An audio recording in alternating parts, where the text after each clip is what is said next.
3, 2, 1. Bom, estamos ao vivo para todo o Brasil. Pessoal do canal Quem Viu os Lombadeiros, tudo bem com vocês? Uma boa tarde a todos vocês, um ótimo final de semana. Estou aqui hoje com uma visita que eu acho que dispensa apresentações, mas eu vou apresentar mesmo assim porque faz parte da formalidade, que é o Ivan Costa, cofundador do evento Comic Con e muito mais outras coisas também, que vocês vão conhecer aqui hoje, tá? Ele tem muita experiência para compartilhar conosco, mas também tem muita coisa para falar sobre cultura nerd, que ele é um dos maiores nerds do Brasil e tem muito conhecimento também. E ele também vai falar com a gente algumas coisas na medida do possível, sobre os seus projetos futuros, tudo na medida do possível. Então vamos estar trazendo para a gente perguntas, tá? Pé no chão, para a gente poder estar fazendo para ele, que vai ser bem legal também. E só para poder iniciar aqui o programa, eu quero dar um comentáriozinho bem rápido, no máximo de 2 minutos, para dizer para o pessoal que esse canal vai estar migrando para um outro canal, tá? Que para a semana eu vou estar divulgando, a gente vai estar com uma identidade visual nova. Vai ser uma coisa bem mais interessante e no vídeo lá eu explico melhor, porque hoje o papo é sobre nerdice e Ivan Costa. Ivan, seja muito bem-vindo aqui no meu canal, cara. Primeiramente, quero te agradecer profundamente por ter aceitado participar desse projeto, que é pequenininho ainda, mas a gente está fazendo com muito amor. E se apresente para o meu público. Oi, Danilo, obrigado pelo convite. Olá, todo mundo que está assistindo a gente. Então, eu sou Ivan Costa, eu faço um monte de coisas, e coisas que antes eram todas hobby, e que, num dado momento, acabaram virando minha vida profissional também. Ou seja, eu não tenho mais hobby, agora eu só tenho trabalho, e tudo é trabalho. Então, o tempo inteiro, assim, quando eu estou lendo quadrinhos é trabalho, quando eu estou assistindo filme é trabalho, quando tudo é trabalho, mas não me arrependo, não, e trabalho o dia inteiro, né, nessa história agora. Eu sou um dos cofundadores da Chiaroscuro Studios, que é uma das maiores agências de representação de quadrinistas do mundo inteiro, que é uma empresa brasileira, da CCXP, Comic Con Experience, e, por extensão, da Game XP, que é um evento que a gente tem no Rio de Janeiro, e da CCXP Cologne, na Alemanha, que é um outro evento que a gente realiza. Também sou um colecionador de quadrinhos e de artes originais, de quadrinhos, pois é, que já levei, já dividi com o público em várias ocasiões, em exposições que aconteceram em São Paulo, em Belo Horizonte, principalmente. As mais recentes aqui, que foram aqui em São Paulo, as exposições Batman 80 anos, que agora está num hiato em função da pandemia, mas que ela retorna em Campinas, no Shopping Guatemi Campinas, tão logo seja possível. E em 2018, 2019, esse item aí da loja oficial, 2018 e 2019, a exposição Quadrinhos, do Museu de Imagem do Som, aqui em São Paulo, 115 mil visitantes, um marco não só para os quadrinhos e para a cultura pop aqui no Brasil, mas também para o próprio museu. É a terceira exposição mais visitada da história do MIS. Sensacional, cara. E o Museu da Imagem do Som é um museu que ele é consagrado por grandes exposições, né? Eu lembro que recentemente houve a do Silvio Santos, que eu até quis ir assistir, mas por conta da distância foi um pouco inviabilizado. Eu imagino que tenha sido um orgulho muito grande para vocês conseguirem fazer um evento nerd, né? Que é muito visto como um cenário mais nichado, né? Mas um local que abrange várias pessoas, de vários tipos de gosto, vários tipos de modalidades, né? Bom, desde de arte moderna até a arte mais clássica ali, né? Dentro desse museu. E, cara, eu queria que você falasse... O grande barato... Só pegando esse gancho, Danilo, o grande barato dessas exposições, não só a quadrinhos lá no MIS, quanto a do Batman, no Memorial da América Latina, é que a curadoria, eu sempre me preocupo em ser alguma coisa que atenda à expectativa do fã mais hardcore, mas que também não seja algo hermético e desinteressante para o público geral. Esse é o grande lance para você conseguir atrair mais público. Se a pessoa chegasse lá e encontrasse uma coisa muito cabeçuda sobre quadrinhos, muito profunda sobre a linguagem ou algo do tipo, ia alienar muita gente. Então, fazer exposições bastante imersivas e também muito democráticas nesse aspecto é um jeito de atrair bastante público. Então, é uma característica das exposições que eu monto. Procurar ser alguma coisa de interesse para todo mundo mesmo. Esse é o trabalho de uma pessoa que organiza eventos, né? Porque as pessoas que vêm de fora, eu acredito que você deve entender isso, que é uma profissão muito glamourizada, né? Você deve falar, pô, o cara trabalha com produção de evento, deve ser um sonho, né? Mas por trás você tem uma série de fatores que você precisa nivelar para conseguir trazer, né? Ou seja, como você mesmo falou, você conseguir fazer com que o público nerd, mesmo fã, se identifique, curta, mas também o público que não conhece tanto assim, entre ali tem uma imersão, né? Que vai se interessar. Eu acho que as exposições que você faz, elas são muito disso, até inclusive a do Batman, meu amigo me explicou a dinâmica da exposição do Batman, eu fiquei impressionado, né, só pensando quando que eu poderia assistir, você se sentir, né, o próprio Batman, o próprio Bruce Wayne, e a própria Comic Con, né, que hoje acaba sendo uma referência para a cultura pop como um todo, né. Eu lembro que em uma das últimas Comic Con, vocês receberam até atores de novela, como a Fernanda Montenegro, que é um patrimônio nacional da nossa cultura, né. Então é um Homenageada, evento inclusive. homenageada, sim. É um evento que conversa com todos os públicos da cultura pop, né? Porque a cultura pop não se restringe só em quadrinhos, seriados, super-heróis, ela novela é cultura pop, né, cara?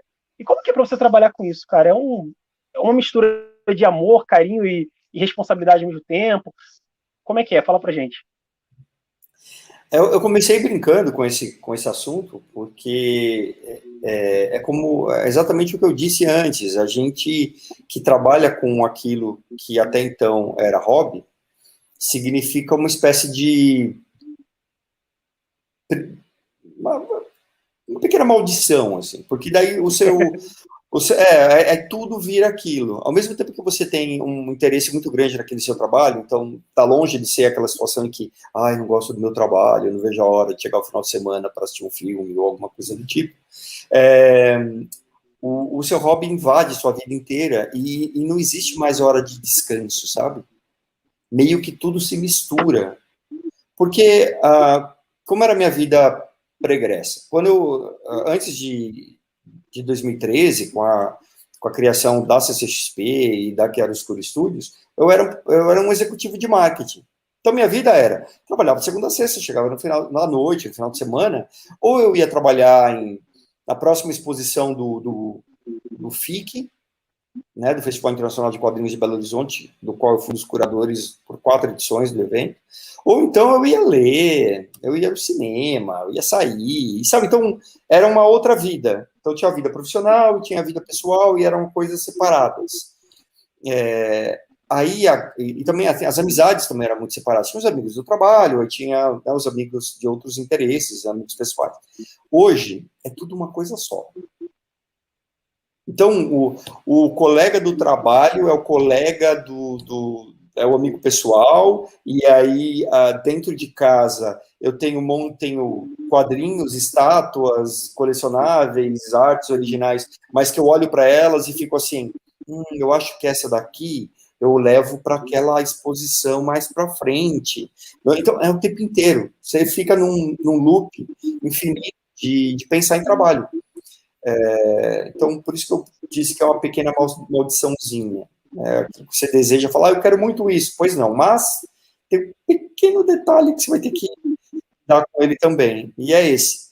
É viver o tempo inteiro imerso no mesmo assunto.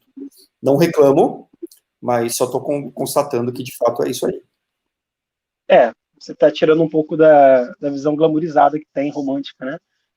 Isso que você falou me lembra muito até o próprio pessoal do Pipoca Nanquim, às vezes falam sobre isso, né? Que eles eram grandes fãs de quadrinho, e quando começaram a trabalhar com quadrinho, as coisas começaram a ficar profissionalizadas, a gente acaba tendo uma relação diferente com o que trabalha, né? E eu acho isso fascinante, cara. É um mercado que abrange muitos locais, né? Como eu próprio falei com você sobre a questão da novela, você vai no evento, sei lá, uma mãe vai levar um filho para ver o Zachary Levi ou o Will Smith, acaba vendo ali atores de novela que ela tanto ama. Então isso é uma coisa fascinante, né? Para nós, público, principalmente, mas acredito que para você também deva ser de alguma forma, cara. E eu queria te perguntar o seguinte: você sempre foi fã de quadrinhos, né? Isso dá para perceber nas formas que você fala. E o que você levou da sua experiência como fã de quadrinhos, né, da sua adolescência, infância talvez, para esse seu mercado, para esse seu trabalho?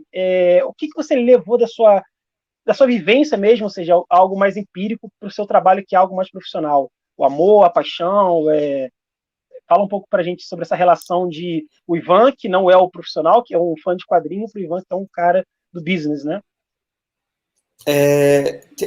Tem um aspecto da minha carreira em marketing, da minha formação também em marketing e comunicação, que sempre me foi útil. Que quando você trabalha em marketing e em comunicação, você precisa desenvolver um mecanismo de entrar na cabeça de outra pessoa. Num dado momento, você está vendendo, sei lá, sabão em pó. Você não é exatamente eu, no caso, não sou um grande consumidor de sabão em pó. Mas você precisa entender o que uma pessoa que vai comprar sabão em pó quer, deseja, prioriza, valoriza, busca. Aí muda, muda. Aí agora você vai falar de curso de tecnologia, história real, eu trabalhei com isso. Curso de tecnologia para quem está saindo do ensino médio. Qual é a cabeça dessa pessoa? Qual é o processo de decisão? Com quem ela fala antes de decidir entre ir para a faculdade A, B ou C?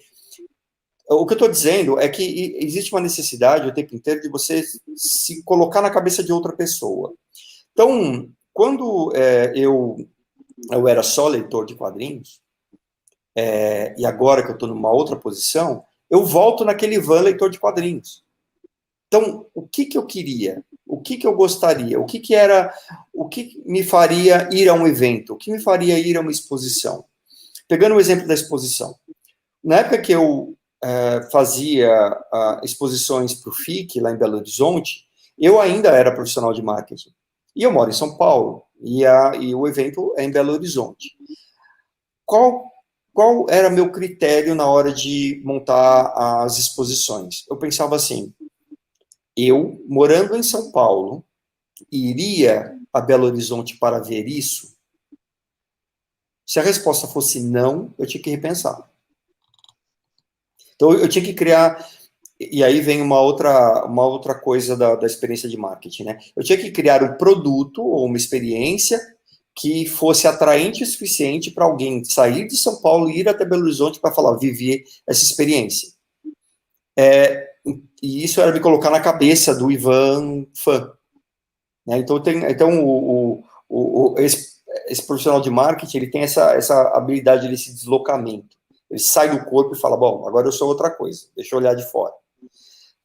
Então, o fã de quadrinhos, ele sempre está presente. Eu sempre penso, quem é um convidado que atrairia o público? Quem o leitor de quadrinhos gostaria de ver?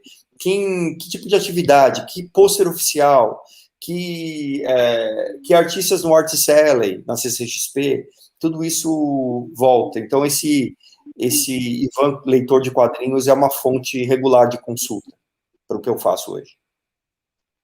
Sensacional, cara. É uma aula, você deu basicamente uma aula de marketing para a gente em alguns poucos minutos.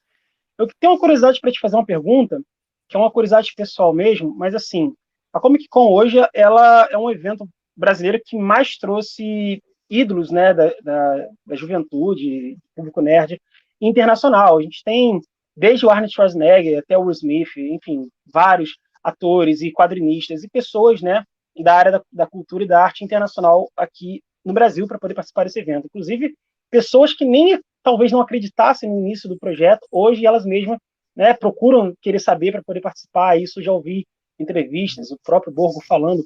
E assim, eu tenho uma curiosidade pessoal, que aqui não é nem questão partidária nem nada, mas eu queria saber o seguinte: depois de uns tempos para cá, com as mudanças políticas que aconteceram no nosso país, a gente tem tido muitas notícias, até de jornais internacionais, dizendo que mais ou menos a imagem que o Brasil tinha lá fora, que já não era tão boa assim, vamos falar a verdade, ficou um pouco mais complicado. Isso atrasa você, ou o público, né, ou o pessoal do marketing aí, que é responsável por esse setor de contratar pessoas, a trazer novos convidados. Isso, de alguma forma, acaba passando uma má visão, ou seja, olha, não vou para lá porque, enfim, o país não está tão seguro, ou coisa do tipo.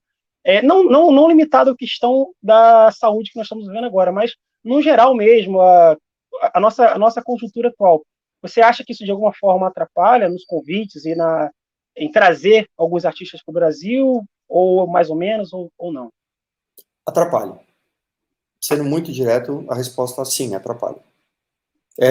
No contato direto com artistas, nos últimos anos, mais especificamente, eu ouvi coisas do tipo, dado a minha postura política de vista como liberal, era um americano, né?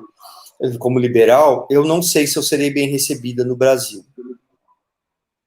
Porque o que acontece? Quando chega uma notícia lá fora, então, foi dito isto ou aquilo, foi adotada a política A ou B, a posição é esta ou aquela, é natural que se generalize. Então, porque é uma relação direta. Se o país elegeu uma pessoa X, é porque a maioria dos brasileiros e dos votantes acredita no que aquela pessoa X fala. E aí alguém que está de fora fala, bom, então o Brasil está caminhando para esse lado. Não sei se eu gosto disso. Então, sim, a resposta é sim. Políticas locais e qualquer nível de estupidez que é feita ou dita aqui, afeta sim. Afeta comércio exterior, afeta a imagem, e afeta a reputação, e afeta esse tipo de situação, de você convidar alguém para vir para cá e a pessoa falar, acho que não. Teve um ano, alguns anos, quando estava tendo aquele surto de Zika vírus, lembra? Lembro. Teve 2 convidados que logo no começo das negociações falaram, não vou, tá tendo surto de Zika aí. A gente falou, não, surto de Zika é no Nordeste, e o evento é no Sudeste. Para eles é a mesma coisa. Por mais ridículo que seja, mas eu volto nesse meu ponto da generalização. Ainda que nem todo mundo acredite o tipo de imbecilidade que é dita no Brasil hoje em dia, mas que olha de fora fala, bom, os brasileiros estão dizendo isso. Então, seria o equivalente, e aí eu vou fazer o exemplo contrário para ficar claro o tamanho do absurdo, alguém dizer assim, está tendo um surto de Zika vírus na Flórida, então eu não vou para Seattle. Você fala, é longe, qual é a relação de uma coisa e outra? Mas a notícia chega de um jeito que parece que é tipo, os Estados Unidos está tendo um surto de Zika vírus. A gente fala, onde exatamente? Então, de lá para cá, acontece a mesma coisa, porque as notícias, quando chegam, elas são encapsuladas, né, para fazerem sentido. Né? Os caras falam, então no Nordeste do Brasil, tipo, X, né, para um americano. Vai falar, no Brasil está tendo surto, tal, principalmente da região sul, região Nordeste, o cara já fica na cabeça, surto de Zika vírus no Brasil. E é essa informação que fica na cabeça do cara. Então, volto na resposta que eu já dei antes. Sim, interfere, não é pouco. Complicado, né? Esse aí é o cenário que nós construímos, né, cara? É muito difícil a gente, como fã, a gente vê tantos artistas, né, chegando lá e sendo bem recebidos e bem tratados e tal, e elogiando o próprio evento, né? E hoje a gente vê essa situação que a gente passa, né, que acaba atrapalhando para o próprio fã de quadrinho, né? Por isso que é sempre importante a gente falar, e eu falo aqui abertamente com o Ivan, porque o Ivan é uma pessoa que tem suas posições bem claras, né? Por isso que é importante a gente saber entender o que a gente consome, né? O quadrinho, o filme, entender a mensagem que ele tenta passar, porque tudo isso interfere no nosso universo, né? Então, teve até um meme que fizeram recentemente com o Neil Gaiman, por conta da escalação do elenco, e botaram o Neil Gaiman, né? Antes do Dia do Orgulho Nerd, né?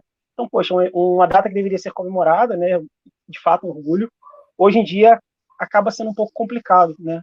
Mas essa dúvida eu tinha bastante tempo. Bom, Ivan, Então, isso daí que você falou do Gaiman, só para ficar no mesmo assunto mais um pouquinho, ele foi o convidado de honra e homenageado da CCXP Worlds que a gente fez, um evento online no ano passado, não era possível fazer de outro jeito, e ele respondeu a várias perguntas, e uma delas foi do Fernando Caruso, né, que muita gente conhece, porque teve um episódio, um dado momento, em que teve uma questão quanto ao Sandman, na série da Netflix, negro. ser uma pessoa trans, você deve lembrar dessa história. E aí entrou um brasileiro, que alegria, e ficou questionando ele no Twitter da questão do personagem ser, que não poderia ser trans, onde já se viu. Aí ele falou, olha, resumidamente, ele falou, fui eu que criei o personagem. E ele já foi de tudo, ele já foi até um gato nos quadrinhos. E daí, a pergunta do Caruso foi exatamente o seguinte, esse tipo de pergunta cretina é uma coisa de brasileiro ou é uma coisa que acontece no mundo inteiro? O Gaiman, com toda a educação britânica dele, mas também com toda a assertividade britânica dele, disse, sim, é uma coisa de brasileiro. Assim, esse vídeo está disponível. Ele falou isso. Então, sabe? Então, é uma coisa que, infelizmente, acontece. Né? E daí, quando saiu a lista, né, do elenco, mas foi uma segunda lista do elenco, né? O elenco parte do elenco principal já tinha sido anunciado. Sim. Aí lançaram uma lista nova e gerou essa repercussão a qual você se referiu. Mas, cara, assim, é duro. É dureza. É complicado. E o pessoal hoje em dia já fica com tanta vontade de falar e de questionar e de brigar, porque quando eles anunciaram a personagem da Johanna Constantine, já foram dizendo que, tipo, pô, transformaram Constantine em mulher, como assim? E aí depois, eu mesmo não conhecia, por exemplo, eu leio Constantine, mas eu não sabia. Na verdade, eu lembrava da passagem dela por Sandman, se não me engano, no arco da Casa das Bonecas, mas eu não sabia que tinha uma história mesmo da personagem. Eu até falei, pô, Johanna Constantine e tal. Mas aí vi uma galera brigando, não, vai como assim? Vai transformar o Constantine em mulher e tal. Mas é isso, né, cara? É muito complicado. E a gente fala de uma das maiores mentes brilhantes, né, da literatura. Agora eu fico imaginando o Alan Moore respondendo uma coisa desse tipo, né? Ele é o cara mais berés, né? Ou seja, ele não tem muitas papas na língua, então acho que ele daria uma resposta até mais dura, né, pro público, né? É muito complicado. Eu duro que isso também queima um pouco o filme. Não, queima demais, cara. A imagem do Brasil já tá complicada, você ainda traz, né, num nome como New Game isso. Não precisava, a gente não precisaria passar por isso, mas olha, eu não quero, por favor, entendam que isso representa a grande maioria, não representa. Não, óbvio que não. Tá?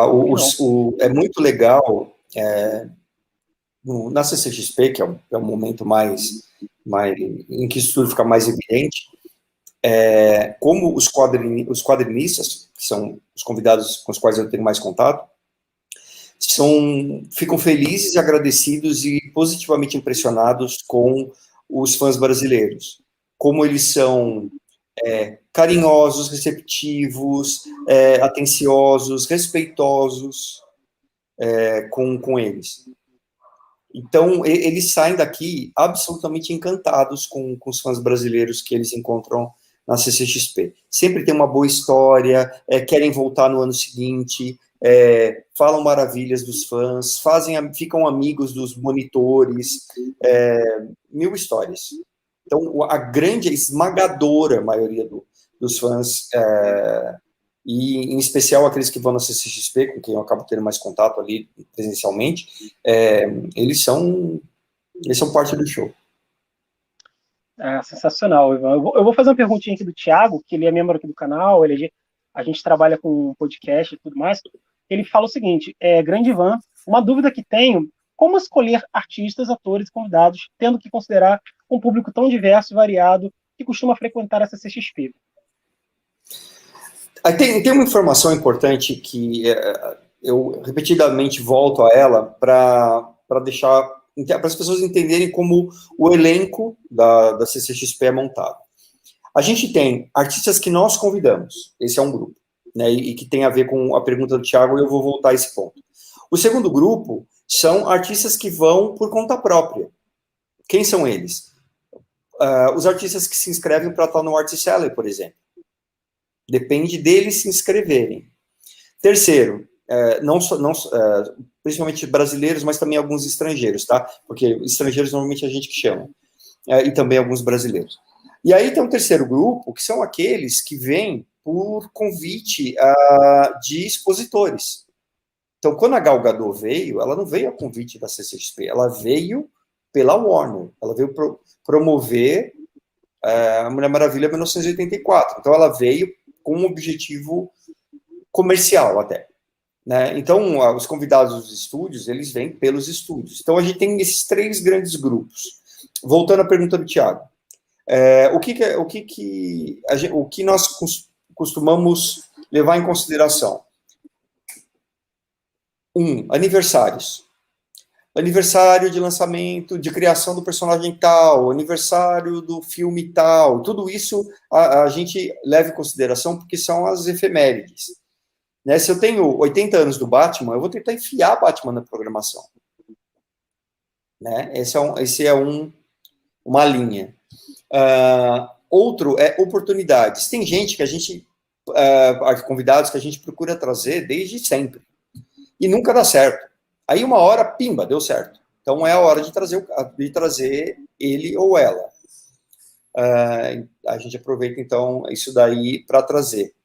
E às vezes tem uns combinados, né? Tipo, então tá saindo pela primeira vez o álbum de tal artista no Brasil, acabou de ganhar um prêmio, acabou de ganhar Anguleme, a hora de trazer, acabou de ganhar o Jabuti, ou o que quer que seja. Então, a gente está sempre muito atento ao que está rolando e aos interesses do público também.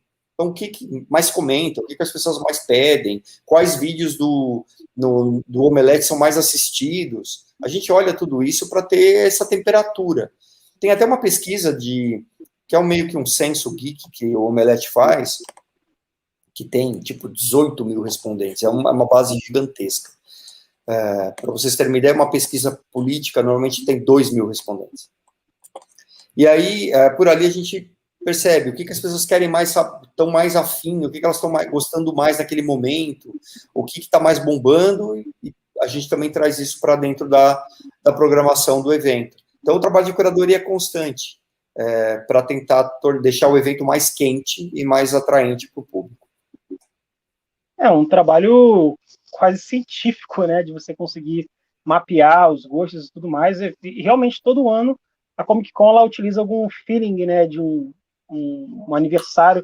E assim, nessa mesma pegada, eu quero te fazer uma pergunta, que depois eu vou falar uma outra sobre o Alex Royce, mas Alex Royce é uma coisa à parte, a gente vai falar depois, que é o seguinte, ano que vem, cara, completa 80 anos do Zé Carioca, né, que é um personagem que eu vejo como um personagem um pouco esquecido do quadrinho. Agora a editora Culturama tem feito um trabalho bem bacana em resgatar o personagem, trazer novas histórias com autores brasileiros, né? Isso é bem legal.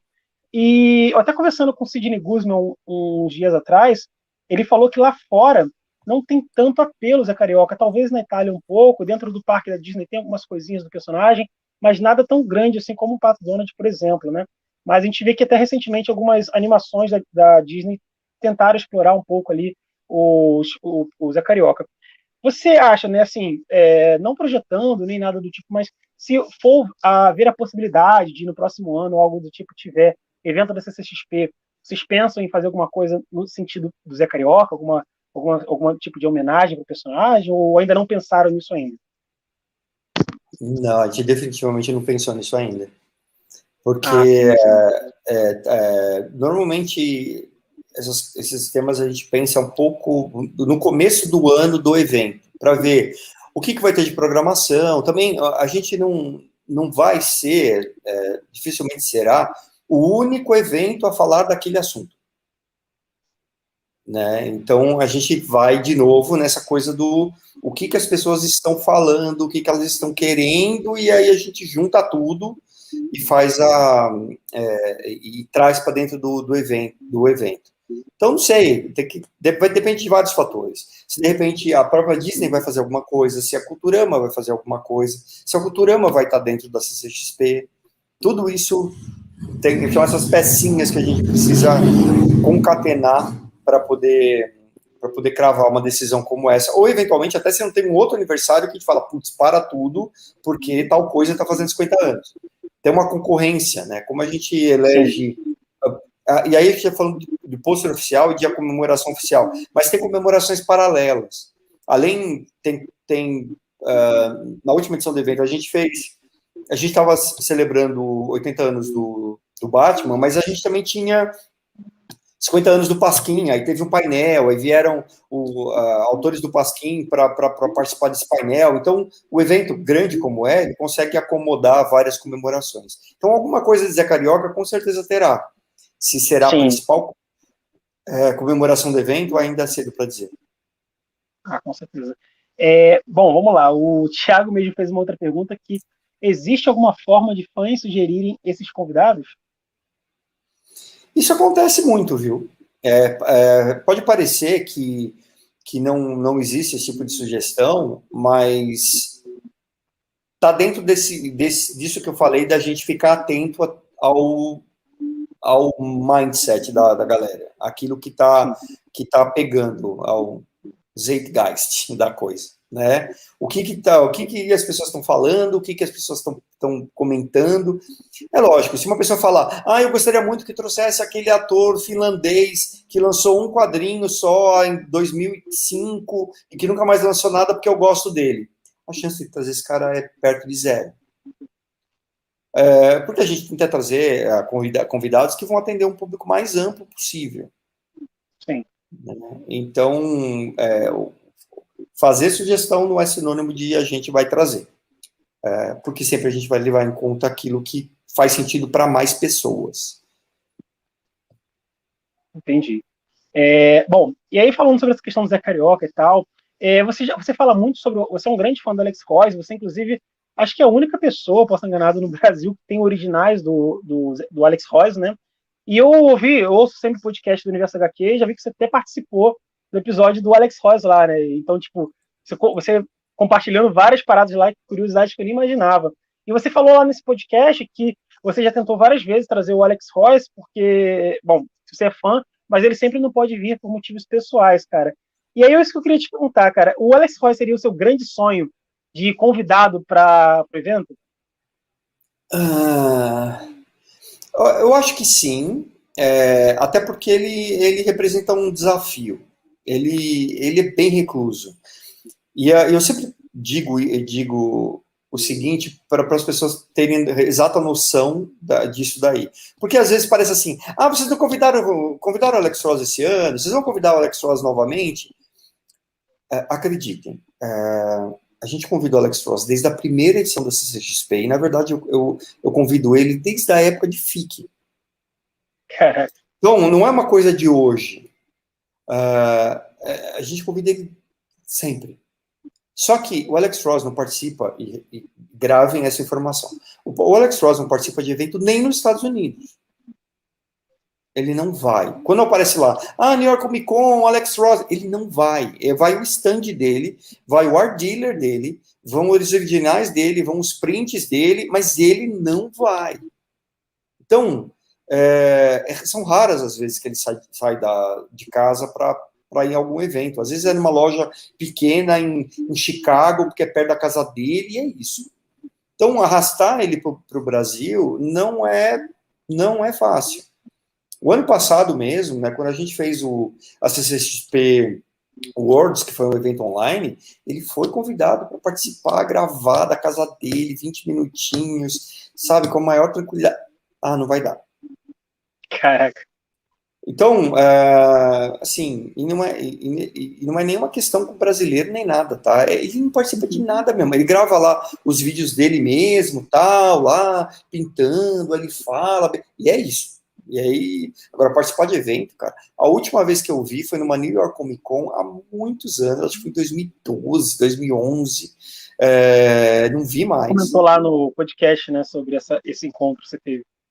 Eu encontrei com ele pessoalmente, eu me correspondia com o Alex Ross até o ano 2004, por aí. Mandava carta, ele respondia a carta. Era literalmente isso. Aí eu encontrei com ele pessoalmente pela primeira vez no ano 2000 em Chicago. Aí depois eu encontrei com ele pessoalmente na New York Comic Con, com ele, com a esposa e tal. Mas ele foi ficando cada vez mais recluso, ninguém vê. Então, felizmente é isso. O que eu posso garantir para vocês, todo ano a gente convida. Tanto é que eu mando o e-mail, um forward do e-mail do ano anterior. Eu mando assim, novamente estou aqui para te convidar para vir na CCXP. Aí passam os dias, o agente dele fala, olha, então, obrigado, mas infelizmente não vai poder participar. Eu falo, tudo bem, o ano que vem estarei aqui novamente. Sério, é literalmente isso. Aí no ano seguinte eu vou lá, oi, tudo bom? Então, tá, o evento cresceu, é ainda maior, bababá. Vem esse ano? Passam uns dias, olha, infelizmente, não vai dar. Mas então, olha, fiquem tranquilos, a gente convida todo ano, tá? Depende único e exclusivamente dele um dia aceitar. Sua parte você faz, né, Ivan? Uma Tô outra coisa fazendo. também, cara, tá fazendo.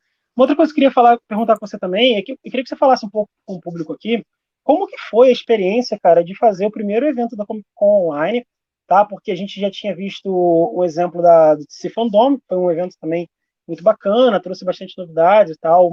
Na verdade, o mais interessante não foi talvez nem só os anúncios, mas toda a logística que foi feita, sabe, assim, da plataforma, uma coisa, não é uma coisa de qualquer jeito, né? Tipo, abrir um YouTube e fazer umas lives, foi bem, bem legal mesmo. Eu queria saber com você, cara, como que foi para você fazer esse evento, as dificuldades que vocês tiveram, fala pra gente a sua experiência, porque eu achei muito legal que nesse evento teve muitos convidados, né, que talvez não tivesse a possibilidade de vir pessoalmente, mas tiveram isso que foi legal, né, porque as entrevistas não ficaram uma entrevistinha de internet qualquer, vocês fizeram toda uma estrutura sensacional, estilo arena, né, o Sadovski entrevistando a galera, o Ferrez entrevistando acho que o Marcelo Quintanilha e tal. Ficou muito bem feito mesmo, cara, assim, dando aula para eventos internacionais. Eu queria que você falasse um pouco pra gente aqui a sua experiência, os desafios, como é que foi para você. Historicamente, a gente começa a vender ingressos para a CCXP em abril, início de maio no máximo.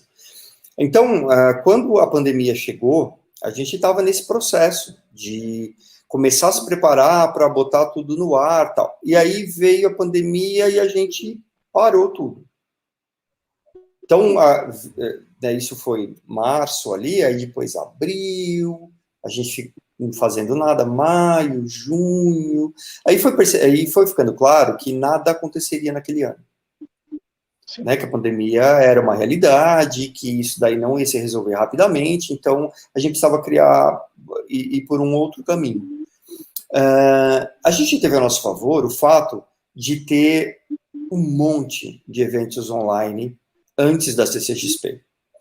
Né, começou com aquela onda de live, um monte de live, e as lives também se sofisticaram, porque o pessoal começou a botar um palco mais organizadinho, aí teve a San Diego, fez uma edição online, que basicamente, vou ficar mais para frente para ficar com menos sombra, que basicamente foi um monte de entrevista por Zoom, né, e para a gente ficou claro que a gente não queria aquilo. A gente queria fazer um evento, queria de fato fazer um evento online, fazer um monte de entrevista por Zoom. E aí foi se construindo esse formato, de ter palcos, de ter conteúdos pré-gravados. Os conteúdos de quadrinhos foram todos pré-gravados, porque eu sou uma pessoa ansiosa, e eu não queria saber de ficar dependendo de qualidade de sinal, de internet caindo, eu ia ter umas 5 se isso acontecesse. Então, gravei tudo antes. E aí, o evento online, ele trouxe algumas oportunidades. É muito caro trazer convidados para o Brasil. Muito caro. Então, você tem que trazer a pessoa, mais o acompanhante, avião, hospedagem. A pessoa fica aqui, você tem que ter staff para ficar com a pessoa, tem que ter intérprete para ficar com a pessoa o tempo inteiro. Alimentação, leva para passear, é caro. Tem gente que não consegue vir, porque não tem agenda ou porque tem muita idade. O ano passado, na CCXP Worlds, a gente teve a Trina Robbins. A Trina tem mais de 80 anos. Caramba. Então, falando especificamente da parte de quadrinhos, na hora que ficou claro que a gente teria que ir por esse caminho, minha cabeça explodiu. Porque eu entendi que eu tinha a chance de fazer ali coisas que no presencial eu jamais conseguiria fazer. Porque não dá para trazer tanta gente, não dá para trazer algumas pessoas especificamente, a Trina é uma delas, por um monte de razões. Então eu falei, cara, eu vou aproveitar isso ao máximo. E também fazer esses crossovers, como você falou. O Ferrez entrevistar o Quintanilha, a Andresa Delgado, do Perifacom, entrevistar o Marcelo de Salete. Sabe, falar com o Jeff Lemire e com o André Sorrentino, juntos. né, para falar de Gideon Falls. Então, deu para fazer umas misturas muito loucas, e levar a gente para o estúdio, e fazer painel da Marvel com um monte de artistas, painel da DC com um monte de artistas. A DC fez 6 painéis. O DC Future State acho que foi anunciado nesse evento, né, se não me engano, né? Foi o primeiro painel, foram os primeiros painéis oficiais de Future State, a gente fez meia dúzia. É verdade. Então, permitiu fazer coisas assim muito fora da caixa. Muito, muito. A gente criou um cenário ao qual você se referiu, para cada tema. Então, o canal de quadrinhos, o canal que a gente chama de Artist Valley, ele tinha cenografia, tinha tela de LED, ambientação, iluminação. A gente trouxe diretores de TV mesmo, pessoal que trabalha para a Globo, que trabalhava no CQC, que trabalhava em outros programas, e que trouxeram esse expertise para a CCXP Worlds. E a gente fez uma puta produção. Tinha muito conteúdo ao vivo, tinha muita gente direto no palco. A gente alugou um espaço aqui em São Paulo, que são vários estúdios, para ter os conteúdos ao vivo. A gente ficava ali acompanhando tudo que entrava no ar, em tempo real. Cara, foi uma loucura. A gente fez uma coisa que os eventos lá fora não chegaram nem perto, mas nem perto. Em termos de estrutura, de grana envolvida, de casting, de horas de conteúdo. Só de quadrinhos tinha 32 horas de conteúdo de quadrinho inédito. É muita coisa. Muita coisa. Sem contar todo o resto, né? Cosplay, a Pizzy Toys, né, e a Iron Studios fizeram praticamente um canal inteiro de quadrinhos, de colecionáveis o tempo inteiro. Pela Chiaroscuro Studios, a gente ficou, acho que deu 28 horas de conteúdo inédito. Então, assim, foi uma quantidade brutal de conteúdo que a gente colocou no ar. Porque a gente realmente falou, tem que fazer um evento online? Então a gente vai fazer um evento online, no nosso padrão de qualidade. E fizemos, assim, botamos muita energia, mas muita energia mesmo. Fora os produtos que vocês geraram também, né? Meu amigo mesmo, Rafael, comprou o crachá da Comic Con, eu não consegui comprar ainda, mas eu achei sensacional, os casacos, tudo uma coisa bem bacana, né? Você não deixou, por ser um evento online, não deixou de ter também os produtos oficiais da loja daquele ano, né? A gente fez o pacote completo, a gente tinha pôster oficial, a gente tinha produto. Nossa, exclusivo. Lindo aquele pôster, cara, lindo. Então, o pôster oficial da CCXP é sempre o meu orgulho, porque sou eu que cuido. E eu acompanho todo ano os pôsteres, eu fico ansioso, porque eu sei que sempre tem alguma coisa legal. O pôster é meu, assim, um projeto meu, da concepção à execução, tudo. Então, esse daí, contando rapidamente a historinha, o objetivo da CCXP Worlds também era ser um evento global. Então, a gente levar o Brasil para o mundo inteiro. O que temos de mais Brasil? Mônica. E o que temos de muito ligado à CCXP? As graphics. Toda a edição do evento, a gente tem lançamento de graphic e anúncio de graphic. E toda a CCXP, a primeira edição, a gente faz uma Jump Piece. Para quem não sabe, Jump Piece é um desenho, uma ilustração, feita em várias mãos. Né? Então, não é assim, um desenhista, um colorista. Não, dois desenhistas. 3 desenhistas, 4 desenhistas. Então, a gente fez isso em São Paulo. A primeira CCXP foi um desenho de Batman 75 anos, do Ivan Reis e do Rafael Grampar juntos, né, com cores do Marcelo Costa.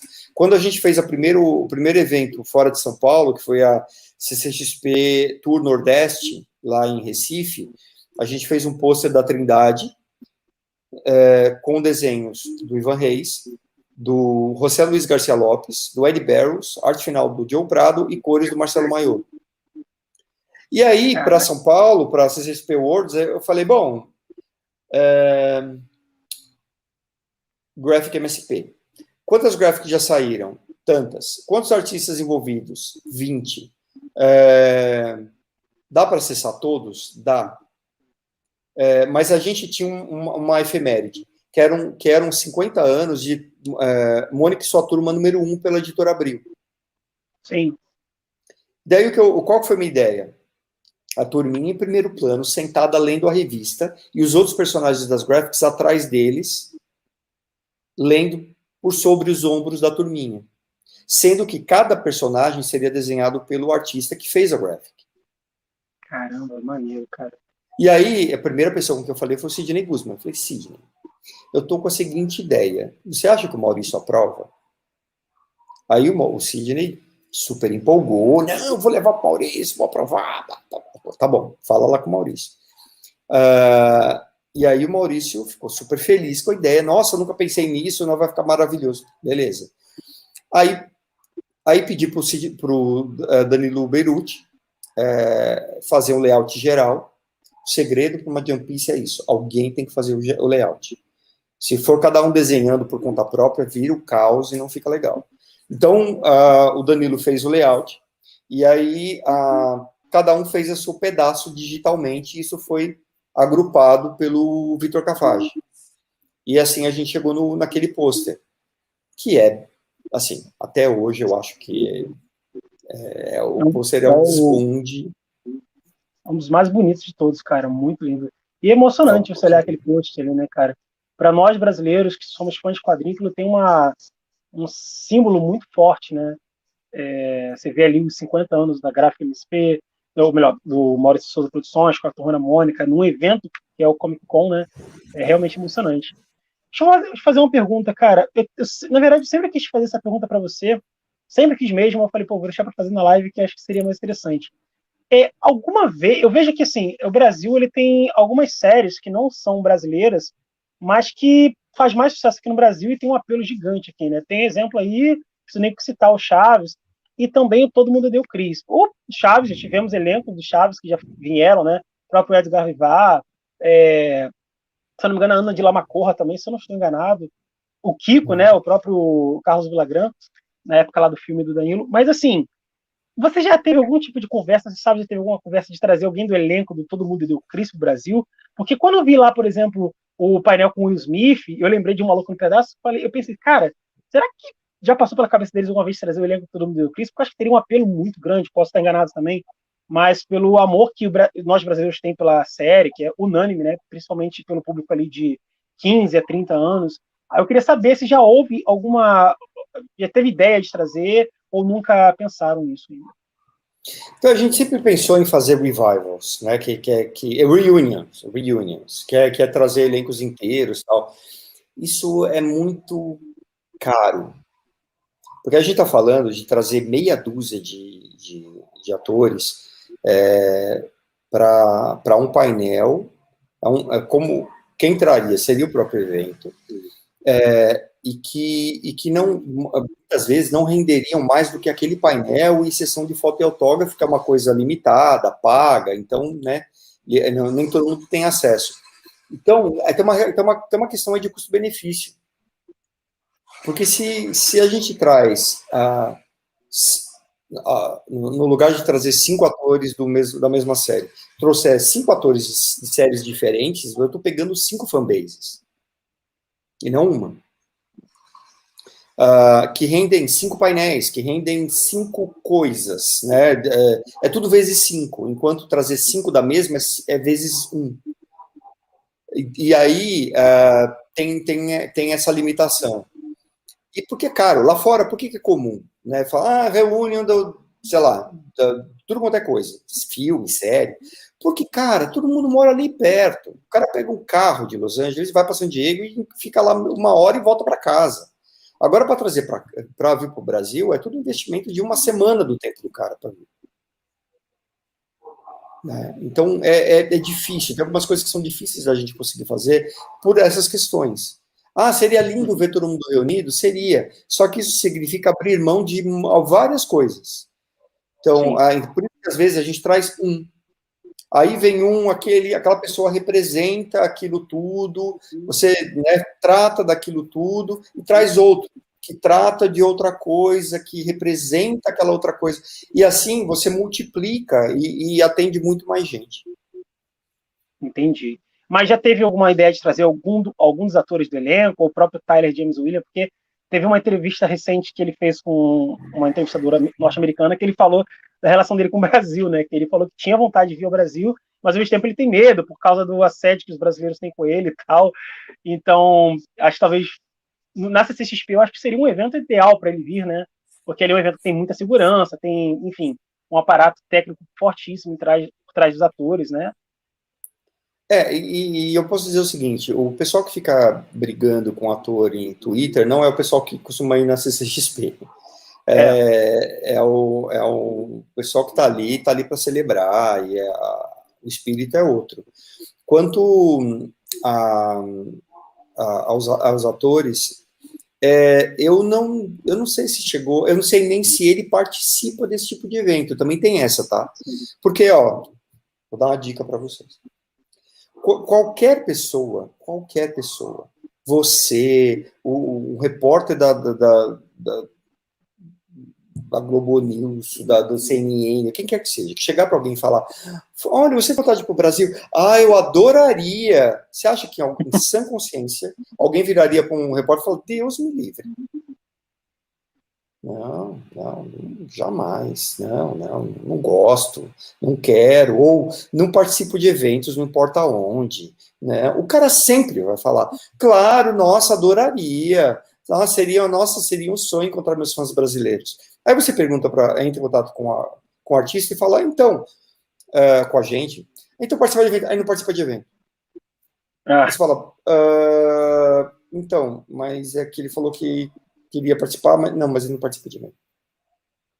Isso é coisa que a gente não saberia superficialmente. Entendeu? Né? Claro, ninguém vai falar, não, obrigado, eu não vou. O cara vai falar que sim, sabe? Que é a resposta natural que alguém vai dar. É a mesma coisa que encontrar um artista no evento, o cara tá ali para ser simpático. Ele vai dar uma resposta simpática, e a resposta simpática é, claro que eu vou.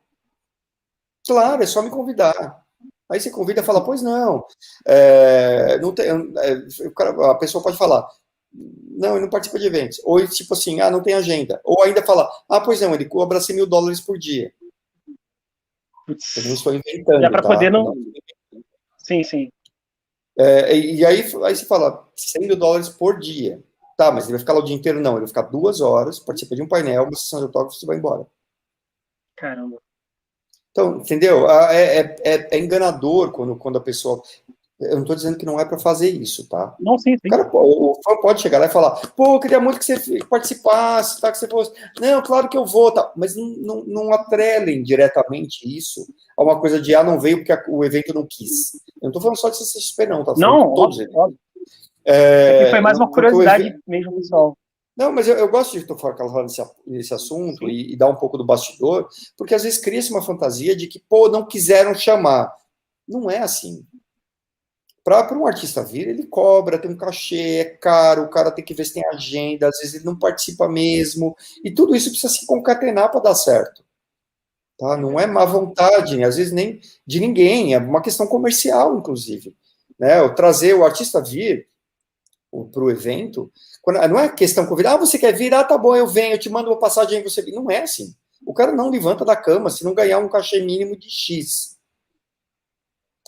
E a gente precisa garantir esse cachê mínimo de X. Então, entendam, é uma relação comercial. Por mais que a gente ame, goste, lindo. Mas um evento é um business. Ele precisa... as contas precisam fechar. Tudo precisa fazer sentido.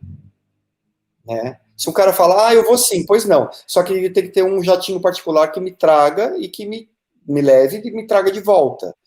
A gente fala, tá, mas aí a gente pode colocar mais pessoas nesse jatinho, né? Não pode. Eu vou sozinho com meus acompanhantes e volto sozinho com os meus acompanhantes. Você tem ideia de quanto custa um jatinho vindo de Los Angeles? A última vez que a gente orçou, quando o dólar estava 2 e pouco, custava R$1 milhão. Então, assim, e não é que a pessoa vai vir aqui e vai ficar abraçando todo mundo por 5 dias. A pessoa vem, participa de um painel, de uma sessão de autógrafos e vai embora. Por R$1 milhão, mais cachê. Então, o que eu sempre falo é isso, galera, é uma relação comercial. Então, as coisas precisam se encaixar. Sim. Sobre isso mesmo que você já falou sobre a questão da relação comercial e tal, já vou até emendar aqui uma outra pergunta, cara. Porque eu vejo você, assim, até mesmo em alguns vídeos, em alguns canais, quando as pessoas vão ao evento e tal, você sempre tá pleno, né, cara, ali tranquilo e tal, nos dias dos eventos. Eu tenho uma curiosidade. Você que trabalha, cara, com o que você ama, com os fãs, com os seus ídolos, né, e tal, é, como que é para você estar trabalhando ali naquele contexto, onde do seu lado, por exemplo, por um lado pode estar o Frank Miller e do outro lado o Maurício de Souza e daqui a pouco o Will Smith, atores e artistas que você cresceu amando. Isso foi uma construção que você fez ao longo do tempo para você aprender a se ficar estabilizado lá dessa galera? Ou isso já é natural mesmo? Como é que é? Porque eu fico imaginando que deve ser uma coisa meio tensa, né? Você tá ali recebendo, sei lá, daqui a pouco recebe o Robert Downey Jr., daqui a pouco o Kevin Feige, que veio na Comic Con.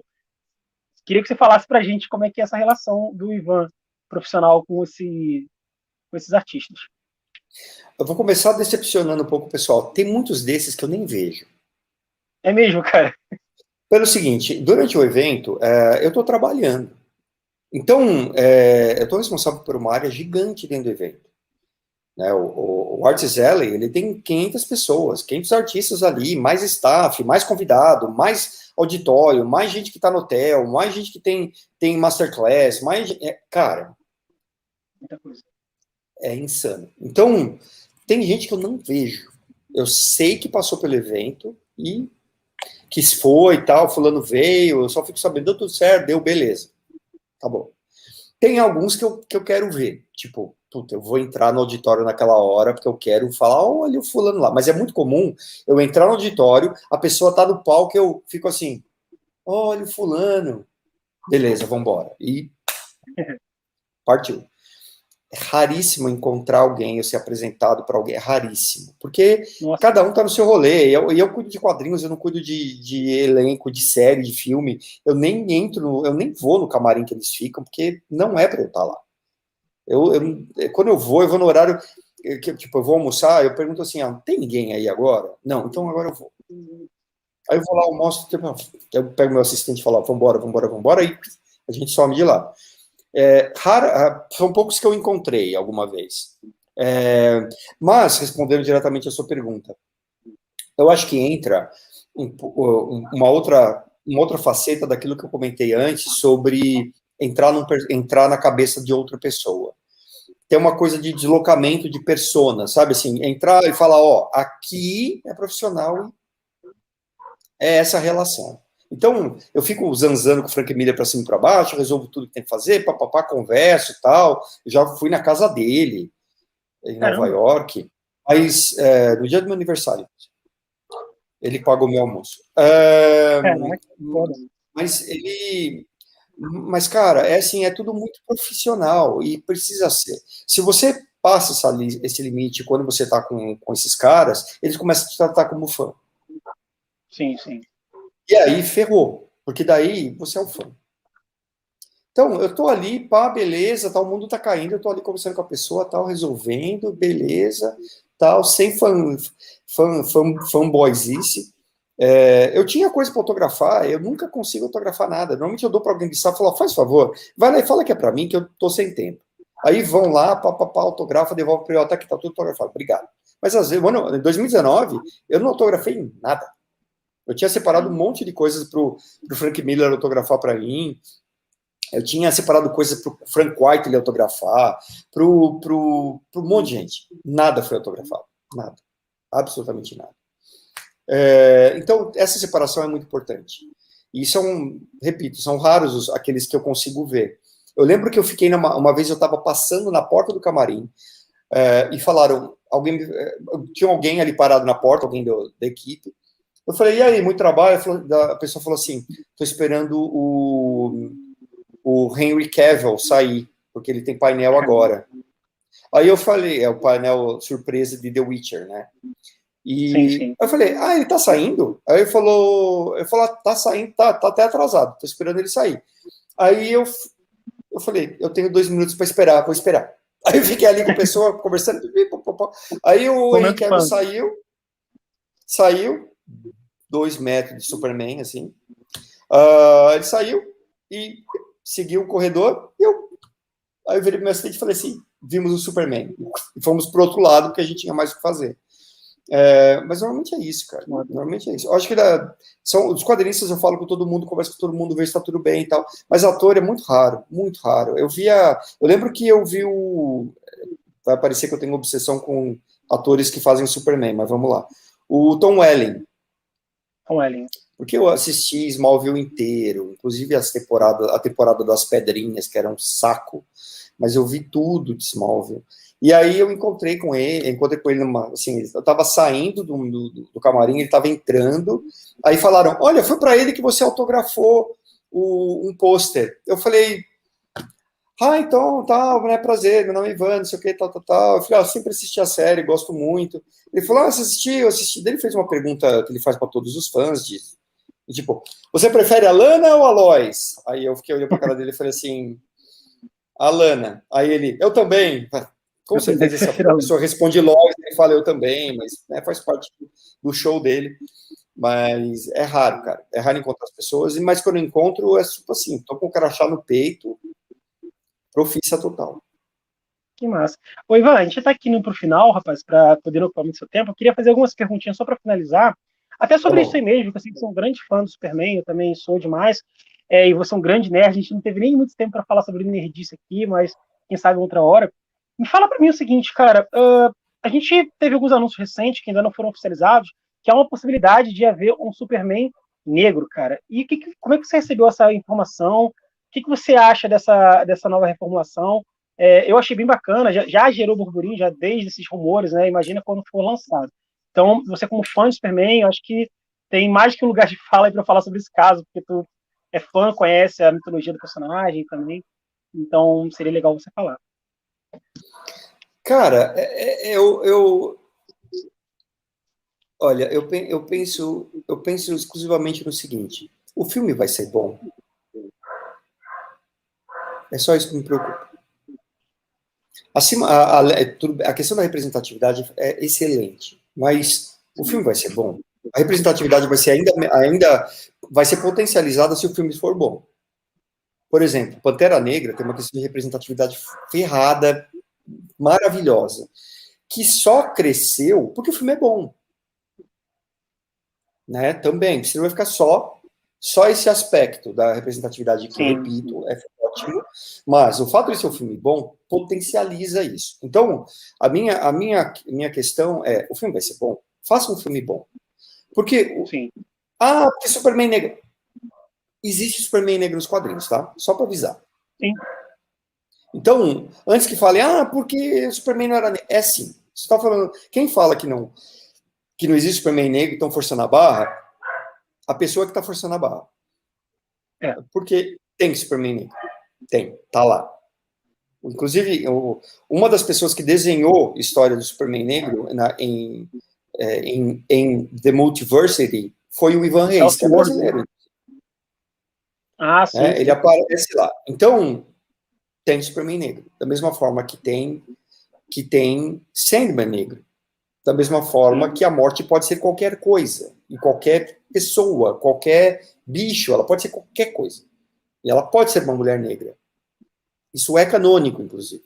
Então, eu perco um pouco a paciência com essas coisas de, eles estão destruindo a minha infância, porque, além disso, é ridículo. Vem, às vezes, no bojo um papinho de, não pode colocar política nos quadrinhos. Recentemente eu dei uma entrevista a esse respeito, eu vou voltar naquilo que eu falei nessa entrevista. Quem fala que não é para pôr política nos quadrinhos, na verdade está dizendo, tire a política dos quadrinhos, porque ela sempre esteve lá. Sempre. Na hora que você tem um Demolidor, que é um personagem deficiente físico, isso é uma questão política. Na hora que você tem um Superman, que ele é um imigrante que vai para um outro país, que vai para um outro mundo, inclusive, é uma questão política. Na hora que você, na capa da primeira revista do Capitão América, está dando um murro na cara do Hitler, é uma questão política. Então, eu não estou falando da revista que saiu ontem, eu estou falando da revista que saiu na Era de Ouro. Então, assim, a base dos quadrinhos, inclusive a Era de Ouro dos quadrinhos, ela surgiu em função da Segunda Guerra Mundial, que era uma questão política. Exatamente. Então, sabe? Eu tenho bem pouca paciência para esse tipo de papo, porque a política está nos quadrinhos, sempre teve. E às vezes, o que esse discurso traz também incluam só a minha política nos quadrinhos e não incluam nenhuma outra. Tem isso também. Né? Então, não. E voltando à sua pergunta. Mas voltando à sua pergunta, eu acho ótimo ter um filme com um Superman negro. Existem histórias do Superman negro. Vai ser muito legal ver uma história do Superman negro. Eu torço para que seja um puta filme. Ferrado. Sabe? Para ter... inspirar outros filmes que virem uma franquia infinita. Eu acho ótimo que tenha. Realmente acho ótimo. Até mesmo para representação de crianças que cresceram gostando do Superman, né? E nunca se viram representados, né? No personagem. Cara, eu acho maravilhoso. Maravilhoso.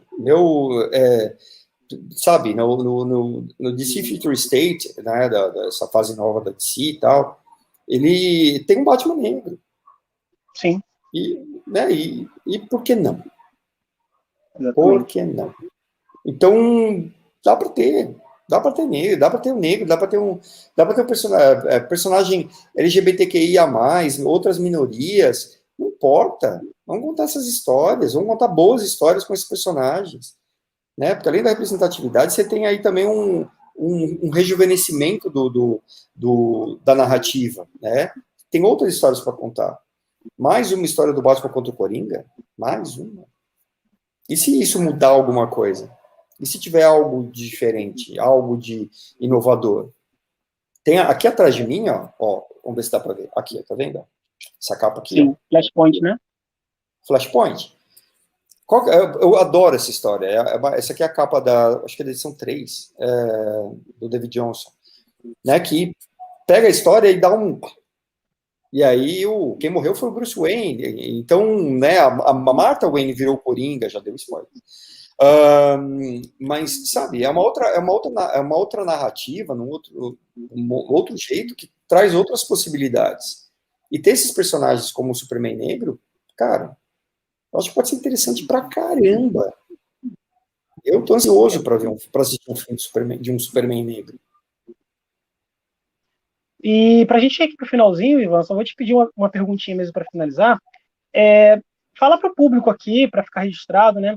O que você pode falar, o que está ao seu alcance de falar sobre o futuro da CCXP, enfim, o que de fato vocês podem falar por enquanto, porque acho que ainda não tem como a gente ainda ter um vislumbre, né? Mais pé no chão do que pode vir a acontecer, mas o que tiver ao seu alcance, se você quiser falar para o público, fica à vontade. Tá bom. Então, a gente estava preparado para fazer um evento presencial nesse ano. Era essa a ideia. É um evento presencial, sim, como sempre foi, né? Como a gente teve até 2019. Infelizmente, por motivos que qualquer um que assista, consulte um canal de notícias sério vai descobrir, isso tá difícil, né? Então, a gente tem se reunido regularmente, na verdade, frequentemente, para discutir o que a gente vai fazer para fazer um evento esse ano. Tem uma questão que é muito essencial no evento, que escapa, às vezes, das pessoas, que é o seguinte: eventos de grande porte, a rigor qualquer evento, mas um evento de grande porte como a CCXP, ele só acontece tendo um alvará. O que é um alvará? É uma autorização da prefeitura para que aquele evento ocorra, em função de espaço, normas de segurança e tudo mais.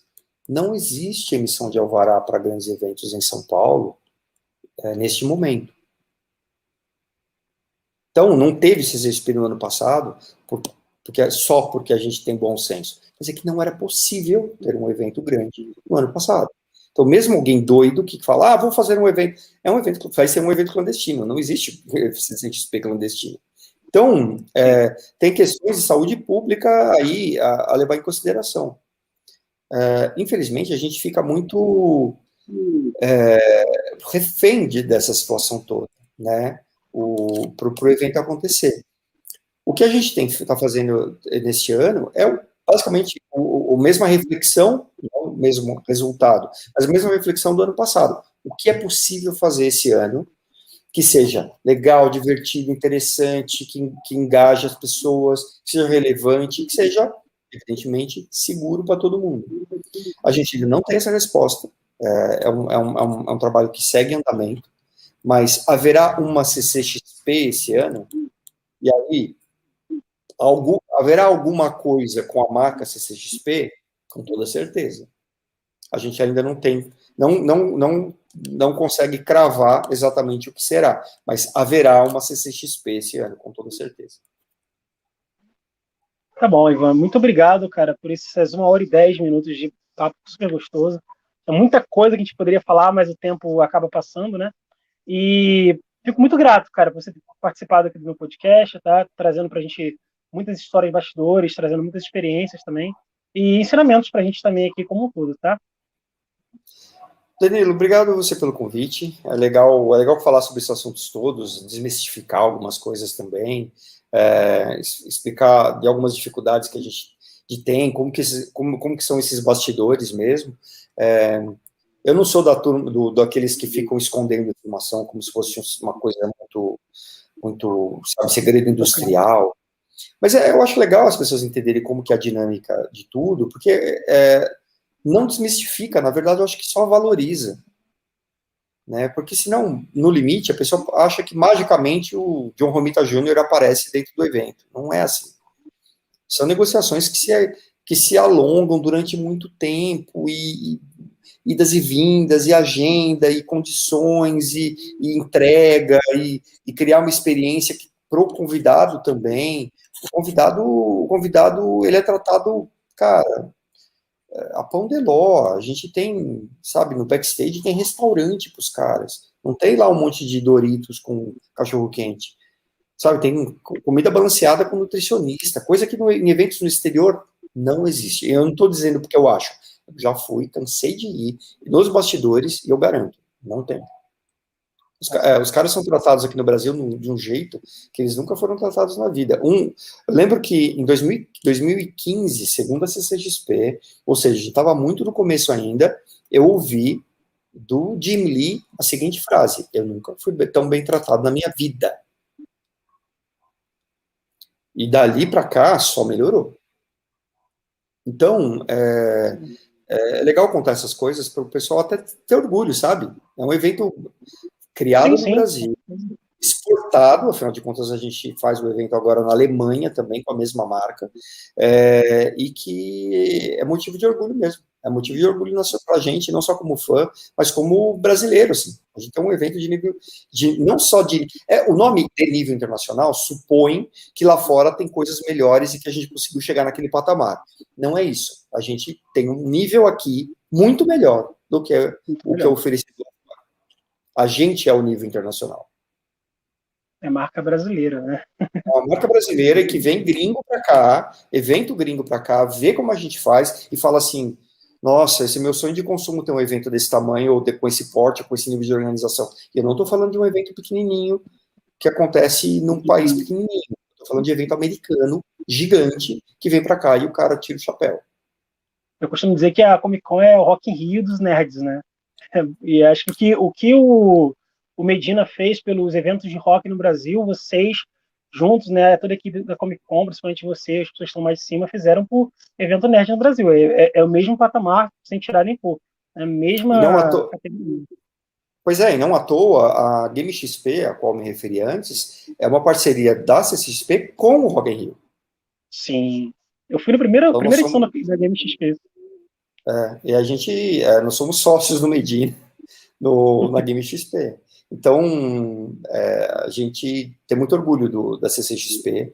A gente adoraria voltar a fazer o evento o mais rápido possível, mas, evidentemente, tem questões aí de saúde pública a levar em consideração para o evento acontecer. Mas há de dar tudo certo se a gente se mobilizar e se a gente for consciente e ativo e responsável e Saber votar nos também. fizermos, nos fizermos ouvir como cidadãos, tá?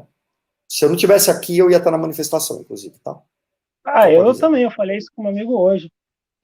Aqui no Rio está tendo bastante, infelizmente eu estava vendo algumas imagens de muita repressão policial, né, com os manifestantes, coisas que a gente não vê nas outras manifestações que ocorrem, né, enfim. Então fica aí, os dados estão claros, né, as pessoas conseguem ver com os próprios olhos, só não enxerga quem não quer, de fato. Né? Pois é. Então... Mas foi um prazer falar com você, Danilo. Obrigado pelo convite. Igualmente, de novo. Legal estar aqui no canal. A gente pode falar de novo no futuro, vai ser um prazer. De repente, até com mais informações sobre como será essa CCXP neste ano, em 2021. Estou à disposição. Muito obrigado. E com certeza, sim, que tudo der certo, eu estarei na Comic Con presencialmente. Um abraço, Ivan. Um abraço, até mais. Tchau, tchau, pessoal.